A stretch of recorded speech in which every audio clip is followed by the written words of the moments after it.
Okay, so now we've learned everything we need to know about vectors. We need to now apply it into more geometric problems. So common questions that they could give you is trying to prove triangles of certain shapes like isosceles or equilateral triangles. We can do this by looking at the sides, like the magnitude of the sides and comparing how big they are compared to each other. Also, they might ask you to find the areas, so you might need to use the sine rule or like the cosine rule. So all this knowledge will just bring it all into one and trying to solve some questions. Right, so let's look at this question here. We have a diagram which shows a triangle ABC. Given that A to B is this and B to C is this, find the area of triangle ABC. So in this case, it's an area of a triangle, so we will probably have to use the area equation, right? Which is AB sine C. Right, so let's just say, I'm going to call this, because we know A to B, let's call this one A. We know B to C, we'll call this one B. So we need to find this angle here, right? This would be our C angle. So we can use the C angle by finding, or using the equation, cos theta is A dot B over modulus A modulus B. So the equation we learned in Pure 1, right? Right, but important thing to remember was when we did this, the angle or the vectors had to be going away from the intersection point. That way we can find the C. But as you can see, A to B is going in this direction here, and B to C is going in this direction here, right? So we can't actually use A to B. We actually need to find B to A, use this vector. So this, we just flip the signs around. So it's going to be minus sine 1 and minus 2. It's very important you do this, otherwise you will get the wrong angle. So we'll call this one A, and B will call B to C, which is already moving away from the intersection point. So minus 1, 0, 5. So we just need to find A dot B. A dot B is minus 7, 1, minus 2, dot minus 1, 0, 5. This is 7 minus 10, which is negative 3. And we find the magnitude of A, so the modulus of minus 7 squared plus 1 squared plus minus 2 squared, which will give me 49, 50, root 54. And modulus of B would give me minus 1 squared plus 5 squared, which is root 26. So plugging into this equation here, right? So cos theta is equal to minus 3 over root 54 times root 26, and theta will give me 94.6 degrees. Okay, so that's the angle within the angle. Now we need to find the area. So A is AB sine C. Sorry, half AB sine C, right?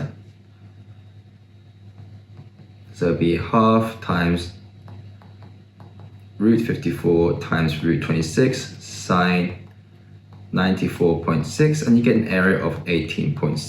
So that is the area of this triangle ABC. Right, the point D is such that AD is 3AB, the point E is such that AE is 3AC. Find the triangle of ADE. So if I was to draw it again, so AD would be somewhere here, and AC or AE would be somewhere here, right? And so they're trying to ask us to find this triangle here. They told us that AE is 3 times AC and AD is 3 times AB. So they're 3 times the length, right? So if the lengths are 3 times in the area, we just have to multiply by 3 times each. So it'll be 9 times 18.7, which will give me 168.1. So 168.1. So as you can see, this is just using all the knowledge about triangles we've learned, using the vectors or using the correct vectors to find the correct angles, and then going about solving the problem. Common questions will be based upon triangles, but you might be given other quadrilaterals like trapeziums to show that they're parallel lines and stuff like that. So it's just the same method, just make sure you use the same angles and try and find the same magnitudes of or the lengths. All right. Another type of question they could ask you is about whether two lines bisect or intersect or even trisect. So in this example here, we have a parallelepiped, and they're asking us that prove that diagonals OF and AG bisect. So OF is this one here, and AG is this one here, and they intersect here. Let's call it X, as a position X, and they also bisect, meaning it's halfway along each line. So that's what we have to try and prove. So the way we go about doing this is, well, we can say that OX, that's going to be some lambda OF, where lambda is a value or constant, which hopefully if it's half, then we know it's half of OF, so it's halfway up. We can also say that AX is also some another value, let's call it mu AG. So once again, if mu is a half, then we know it's halfway up, so it's bisecting. So our goal is to now prove that lambda and mu are halves. The thing about vectors is it doesn't matter which path you take, they will always give you the same vector. So what I mean by that is, well, what's another way of getting to O to x? So as I said, it's lambda O to f. So what's OF? Well, OF is O to A plus A to D plus D to F, which will be equal to lambda A plus B plus C. So that's one way of getting from O to x. Another way of getting from O to x is we can say that O to x is equal to O to A plus A to x. That's another way of getting from O to x. So O to A is just A plus A to x. We said here is mu A to G, right? So mu A to G will be minus A plus B plus C.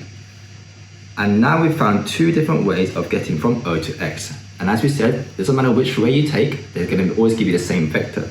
So I can now equate them together. So I can say that lambda A plus B plus C is equal to A plus mu minus A plus B plus C.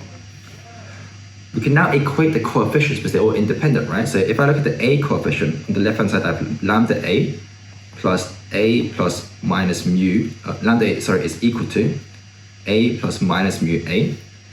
So taking away the A, so you have lambda is equal to 1 minus mu.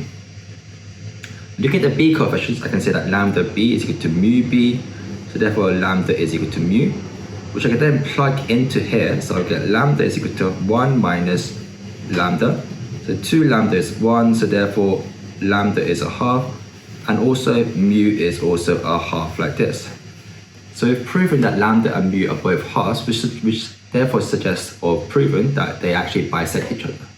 So the main goal is just understand that find the position where we're trying to find, take two different paths and equate them together, and you would always try and find the lambda and mu values.